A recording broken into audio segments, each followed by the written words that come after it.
महाराज जो कहाँ रहते हैं, बक्सर में जंगल में अपना आश्रम बना रखा है। लेकिन जब असुरों ने विघ्न डाला तो आज अपने जंगल को छोड़कर अयोध्या के राजमहल के लिए निकल पड़े। जीवन भर ऐसा लगता है हमको आपको कि भगवान सब जिस दिन हम छोड़ देंगे उसी दिन भगवान मिल जाएगा। भैया इस बात की कोई गारंटी नहीं है। पहली चीज, हमारे छोड़ने से सब छूट ही जाएगा, ये बात कोई पक्की नहीं है। आप तो उचेहरा का मकान छोड़ देंगे, पर उचेहरा का मकान आपको छोड़ रहा है कि नहीं छोड़ रहा है, ये बहुत मुख्य बात है। कई बार आदमी मकान को पकड़ के रखता है, कई बार मकान ही आदमी को पकड़ लेता, वहां से जा ही नहीं पाता, नहीं जा पाता।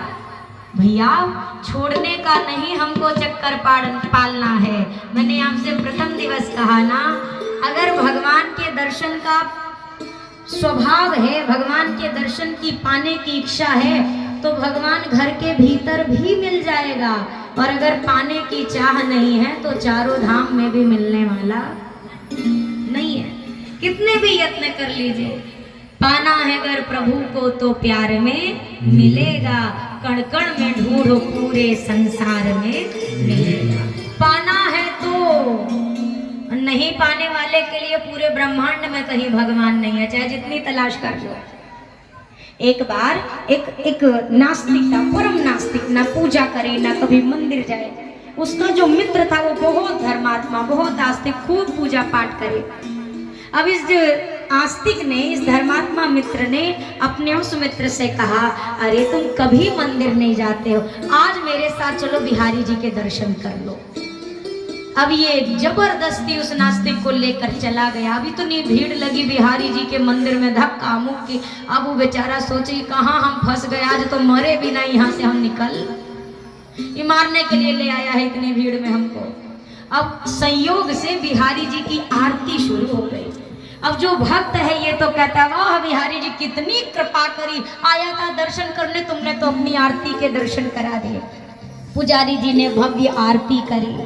आरती करने के बाद वो जल का छींटा डालते हैं ना भक्तों पे आरती उपरांत, अब जल का छींटा डाल दिया।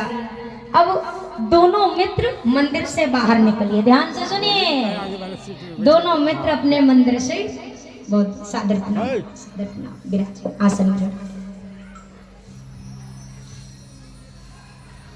बोलिए सियावर रामचंद्र की जय। हाँ, तो मैं निवेदन कर रही थी, दोनों मित्र बिहारी जी के मंदिर से बाहर निकले, आस्तिक भी और नास्तिक भी। अब जो भक्त था उसने अपने उस मित्र से कहा, बताओ कैसा लगा तुमको, इतना सुंदर दर्शन, अरे बिहारी जी की आरती के दर्शन मिल गए, तुमको कैसा लगा, तुम्हें दर्शन मिले बिहारी जी के। अब इस नास्तिक ने क्या कहा, अरे वो तो प्राण बस निकलते निकलते बचे।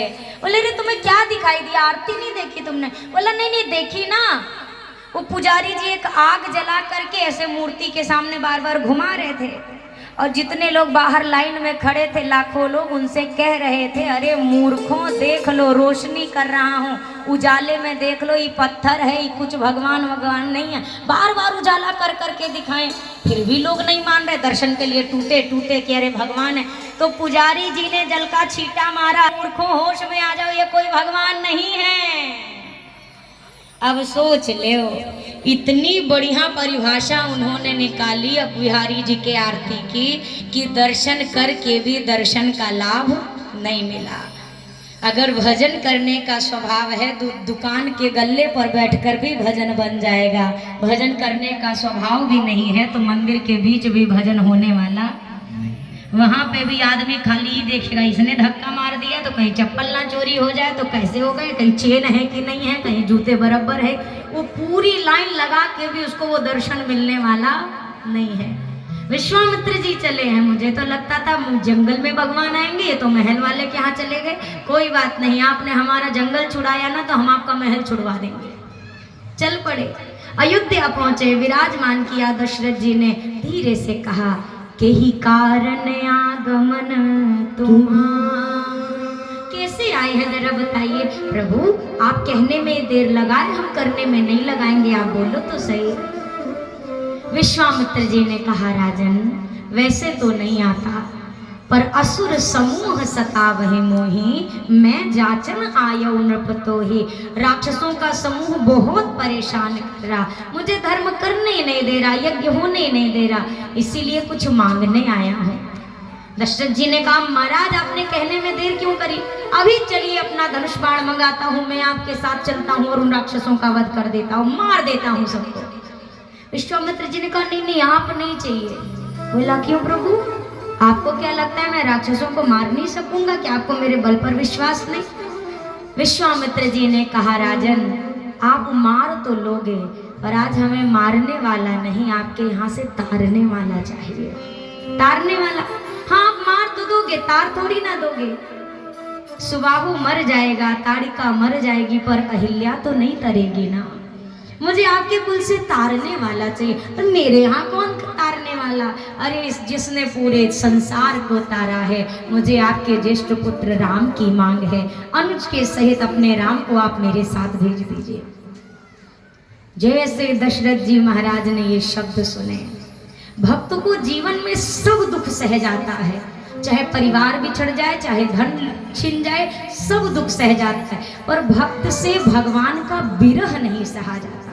वो सोचते हैं मेरे सब चला जाए तो चला जाए, मेरा भगवान नहीं जाना चाहिए मेरे पास से। जो दशरथ जी इतने आदर के साथ उच्च सिंहासन पर अपने सिंहासन पर बिठाकर पूजन कर रहे, जैसे विश्वामित्र जी ने कहा अपने राम को दे दो, दशरथ जी के शब्द बदल गए। महाराज मांगने को तो मैंने कहा, पर मांगने का मतलब ये थोड़ी ना कि कुछ भी मांग लोगे। मांगने में भी विचार होना चाहिए कि आप क्या मांग रहे हो।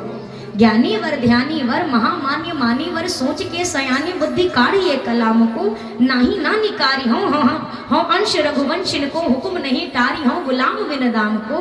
बिंदु कविवारी तटबाग वनवास लीजय, सकल सुपास लीजय आप ही के काम को। ग्राम लीजय ठाम लीजय, धन और धाम लीजय, काढ़ लीजय चाम पैना, नाम लीजय राम को। मेरे तन की चमड़ी भी उतार लो, मैं उतार के